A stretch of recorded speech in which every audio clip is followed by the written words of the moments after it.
Patterns for decentralized governance. I've been working with non-hierarchical groups since 2011, and over that time, I've been compiling a list of the common failure patterns that all of these groups have in common. So whether they're maybe a co-op or a collective or a working team or even a commune, all these sorts of different groups that are trying to work without hierarchy, they seem to hit the same failure points. So in the talk, I'm going to share the list, or sort of half of the list, because it's a long one, along with examples of how people overcome those failure patterns. But before I do that, I do feel I need to spend a couple of minutes talking about blockchain. Because every time I go to one of these conferences about internet and society, I find myself getting very grumpy about blockchain. So I need to make a few comments before I get started. And maybe it'd be more honest to call this talk Rich is Grumpy About Blockchain. So let me explain. I'll just take a couple of minutes to get my grumpiness out of the way. There's a lot of anticipation and hype for how blockchain and other decentralizing technologies are going to drastically reshape society. It might help to think of blockchain as a distributed database that nobody owns and everybody trusts. Then you think about all the trusted, centralized databases that make society work today. I'm thinking basically anything to do with money, like transactions, insurance, finances, the stock market, and anything to do with government, really, like who can vote, how much tax you have to pay, what benefits you're entitled to, the laws, citizenship. So much of our identities, our interactions, our prohibitions and affordances are regulated by trusted, centralized databases. So with blockchain, we figured out how to make a trusted database that is decentralized, that nobody owns. And people have a really good reason to be excited about that. It is going to change a lot. The explosion of cryptocurrencies so far proves that we can already print our own money, and we're just getting started. So maybe we can write our own laws, hold our own elections, build new markets with new values baked into them. Basically, the desire is that we can replace all our clumsy, old, corrupt institutions with shiny new ones that we make ourselves, which is very exciting. It truly is. But my issue is with the claim about decentralizing power. And if you take a step back from the technology and just look at that question for a second, if you look at the challenges we're facing in society and you look at the history of social change and you ask, how can we decentralize power? Then building a better database feels like a pretty weak answer to me. And I guess the grumpiness that I have with these conferences is that to me and to a lot of other people, it seems really obvious that the most urgent power imbalances fall on gender, race, and class lines. So whenever someone gets on stage and tells me about how blockchain is decentralizing power, I have this urge to run down there and wave my hands and say, I think it's mostly a red herring. And it's distracting us from the really hard work that these difficult institutionalized power imbalances that we're all complicit in. And those are the real challenges, and that's the stuff that I'm most interested in focusing on. So I guess to put a period on my detour in my talk, I just want to lay a challenge to the blockchain entrepreneurs and the blockchain funders, which is, if you're going to claim that your project is decentralizing power, please explain it in terms of justice rather than just efficiency and disintermediation. So with that out of the way, I'll do that talk that I said I was going to do. In 2011, I joined the Occupy movement. And there's no easy way to describe to you the effect of that on me. It was a really profound transformation in my life story, if I have such a thing, and my understanding of my identity and my understanding of others and how we can work together. Occupy was totally amazing in some ways, obviously deeply flawed, but also amazing. And we had hundreds and hundreds of these self-organizing villages pop up all around the world without any central coordination, without any plan. The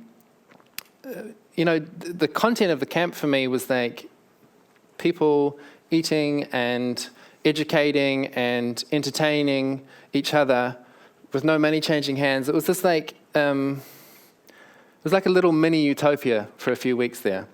And of course, it fell to pieces. There was sort of like half of the camps got crushed by government thugs, and the other half got crushed by the weight of trying to make consensus in a community with no boundaries. So getting this close to total revolution and then seeing it all fall apart in the space of a couple of months left me and my buddies with a huge, what's next? What are you supposed to do with that experience when you come so close and then fail so miserably? So luckily, we met some folks from this network called Enspiral. And Enspiral is very complex, and I'm not even going to try and do it justice, so I'm going to call them self-organized do-gooders. Basically, there's 250 of us, and we're working on stuff that matters. And what matters is obviously hugely subjective. So we've got people working on education, on mental health, political campaigning, mad science, and basically just trying to make companies that are not horrible. The two things we have in common underneath all of this subjectivity is, number one, we want to do our social change work at work rather than on the weekends. And two, we try to do that without hierarchy. So we're learning how to govern our companies internally and the network of companies with consent as the first principle. So basically, whenever I say non-hierarchical or self-organizing or distributed, what I mean is no one can tell anyone what to do. So some activists from Occupy met some geeks from Enspiral, and together we made this beautiful baby called Loomio. And Loomio is a really simple online tool. It makes it a little bit easier to run a group without a command and control hierarchy. These days, it's used all over the world by co-ops and activists and startups and NGOs and government departments and board of directors and schools, and basically any group of people that want to make decisions deliberatively, trying to grow shared understanding together rather than, say, a majority rules voting or corporate dictatorship. So when we started Loomio, I was thinking, I had this kind of techno-utopian vision like a lot of the blockchain folks do. I was thinking, let's start with a tool for small-scale digital democracy. There's all these groups of 10 to 300 people that are trying to work together collaboratively. Let's give them a tool that makes it easy for them to make collective decisions without always having to be in a meeting. And then I had this really fuzzy kind of unspecified intuition about how we could go from the small-scale digital democracy to the epic scale. I mean, it seems pretty obvious that our institutions are unfit for the 21st century, so I figured maybe this is a good path to explore. And Loomio was cool. Don't get me wrong, I love Loomio. If your group wants to make inclusive decisions between meetings, it's the perfect tool for the job. But when I look at the state of the world and my desire to see a new kind of society where power and resources are distributed fairly, I'm no longer confident that technology can achieve that for us. Technology is a really important lever, but it's not my priority anymore. Now I'm more interested in humans. So it's fun for me to think about how technology can decentralize power at an epic scale, but as soon as you get 10 people in a room and try and get them working together, then you'll see how power actually works. So my background, I'm an engineer. I have the kind of personality that is really attracted to these elegant solutions. I love to imagine that any big, complex problem can be solved by a small, well-designed intervention. Never mind that that small solution always seems to be just out of reach. Having that utopia on the horizon is super motivating for me. But when I drop my eyes down from the horizon, out of the distant future, out of the epic scale, I see me here, now, in this body, in this room with you. And with each passing moment, I have a choice. And implicitly, we are making choices together about how we're distributing power. So for the moment, we've decided that I'm talking and you all are listening. Thank you. And, we could just as easily have decided to sit in a circle and hear from everyone and would have a really different kind of experience. So this year, I've been on a quest with my partner, Nati, and we've been traveling around looking for small groups that share power equally within their membership. And by power, I'm thinking of status, influence, access to resources, capacity for action, attention. Like, basically, in a group, who gets listened to? That's what I'm thinking of in terms of power. So we visited all sorts of different spaces, these communes in Oakland and co-ops and startups and anarchist collectives and anti-fascists and corporate self-management consultants in New York skyscrapers and transformational festivals. Lots of different kinds of people trying to work with more collaboration and less hierarchy. And the long story short, most of them are really crap at it. And me too. They're not particularly bad, but I think we as humans are pretty crap at doing this equality thing.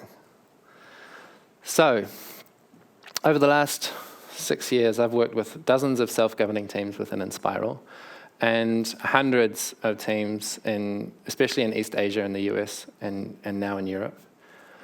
And this year, I've started to name the recurring patterns that tends to make these teams sink or swim. So I'm going to share some of those patterns here. It's the kind of stuff that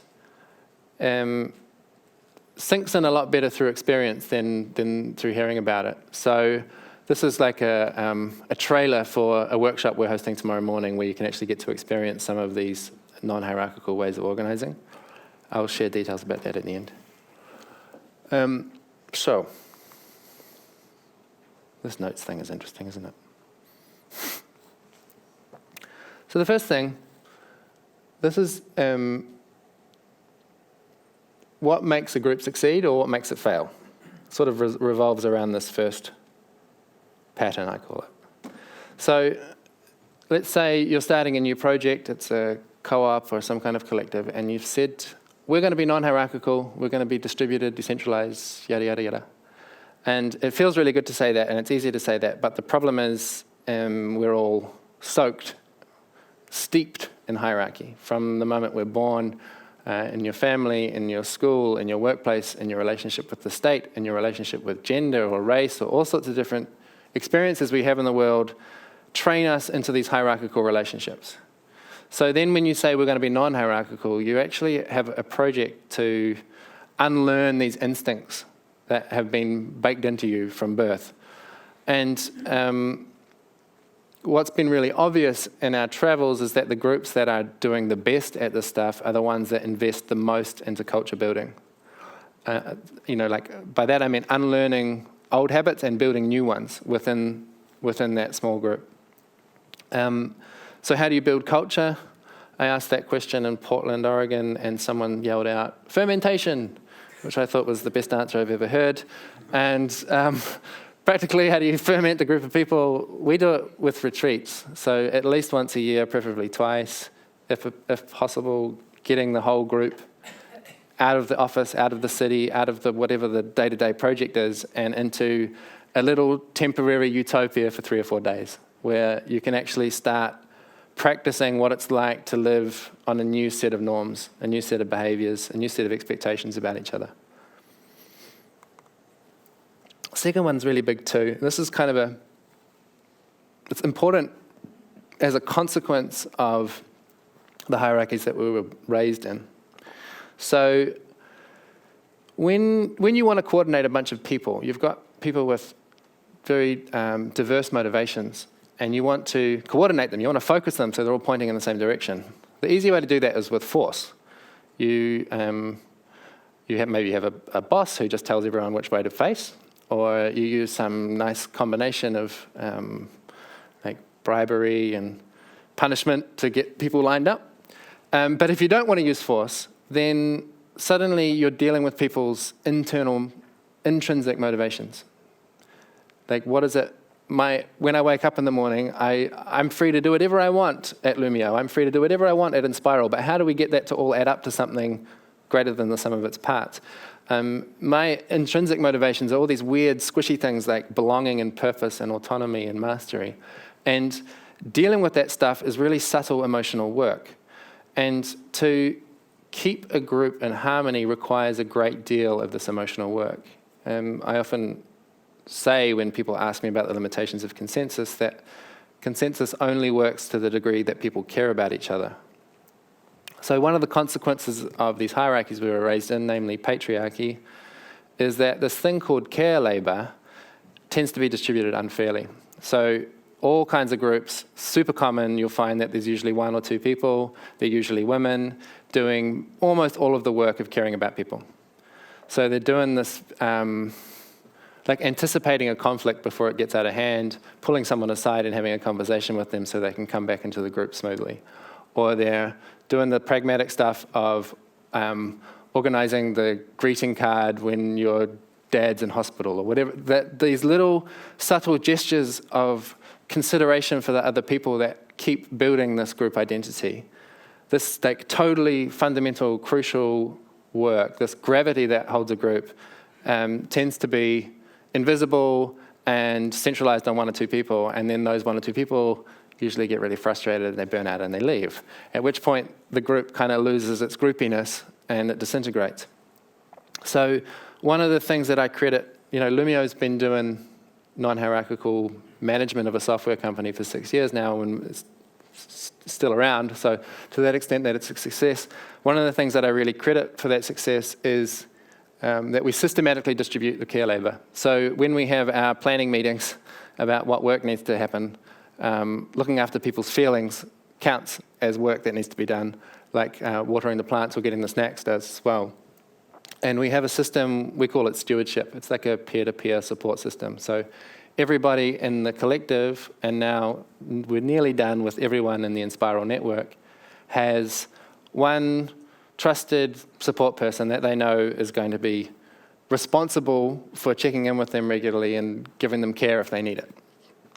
Really amazing intervention that really shifts the dynamics in a group, because it means that everyone is exposed to this work of care, and collectively the emotional intelligence of the group increases. This one, so obvious in some groups and just so devastating in other ones. There's this thing called common sense, and the longer you go on together as a group and the more different the people are in the group, the less common that sense gets, and so you have to stop and make it explicit.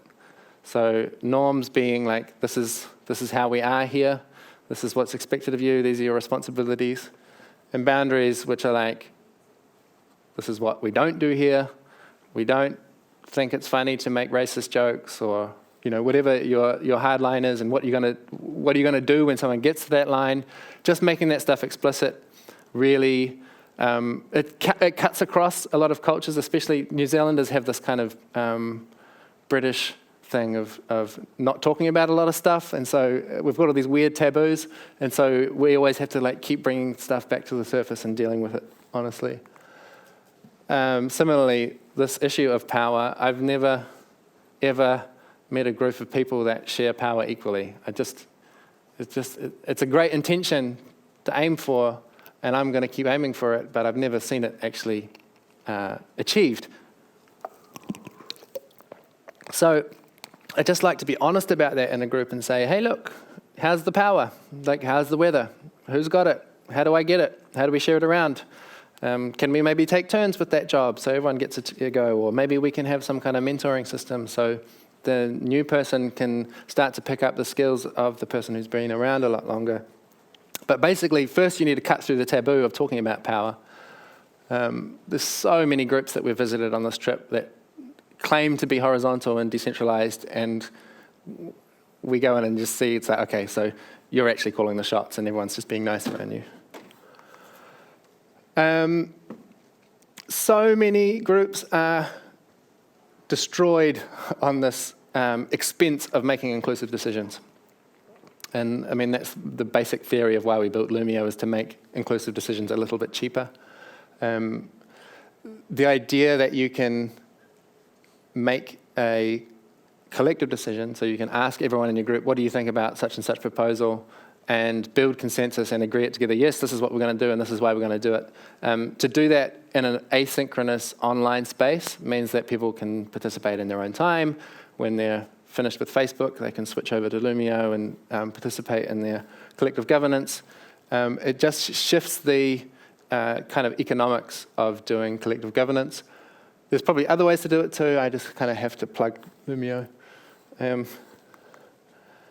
This one's really, really big, and groups where there's not a command and control hierarchy that kind of manages the information. You know, like a traditional corporation would have a marketing department and an engineering department, and there's a system of sending reports up, and then decisions come down, and you don't ask the engineers about the marketing questions and vice versa, that we sort of like have a kind of stability and everything's in the right place. When you remove that hierarchy, you suddenly get just drenched with information, and it really rapidly turns to chaos. And the way that we resolve that chaos and bring it back to agility, as in being aware of your situation and responding to it at a reasonable rate and keeping people involved along the way, is to use rhythm. So each group that we've worked with has a different set of rhythms, but a common stack you might see. For instance, in Loomio, we have a daily rhythm. So everyone that's working, they check in and say, like a quick situational update. We have a weekly rhythm, which is people agree together, this is what we're up for, this is what we're working on. We have a quarterly rhythm, which is where we actually make our consensus decisions. So we say, for the next 3 months, these are our 3 objectives, let's get consensus on that. And then between those 3 monthly points, we have a great deal of freedom to just, you know, choose your own adventure. We don't need to stop all the time and keep asking for consensus. And then the longer rhythm we have is this retreat that we do every year. The final one is about learning how to do governance yourself. That is, not importing a set of rules from somewhere and then saying, okay, well, this will govern us. You know, there are these new sets of rules that are coming out, and they're really useful resources.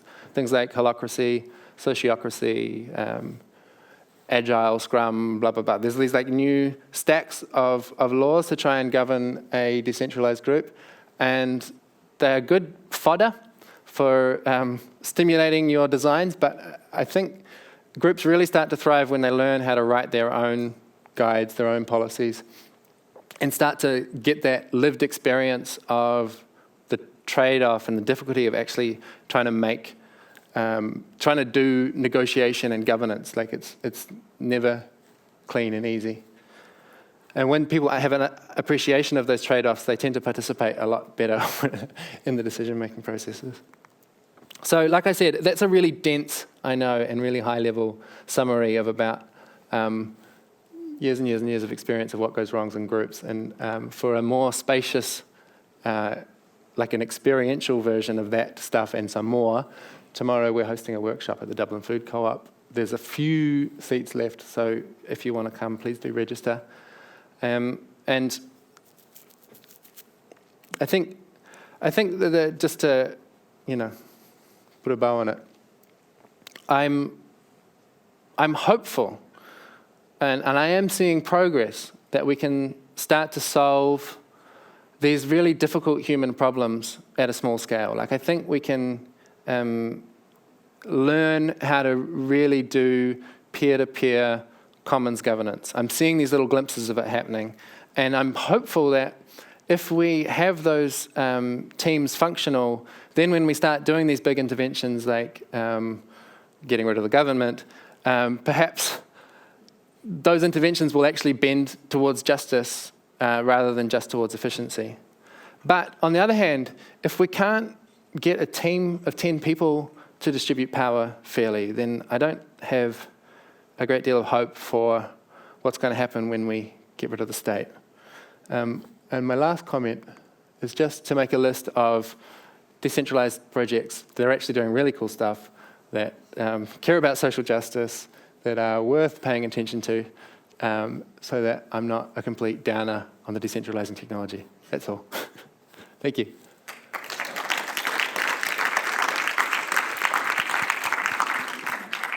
We have about 5 minutes left for questions. Would you like to give me a sign of hand, and I'll come to you with a microphone? I will. Okay, 1 second. I'll be right there.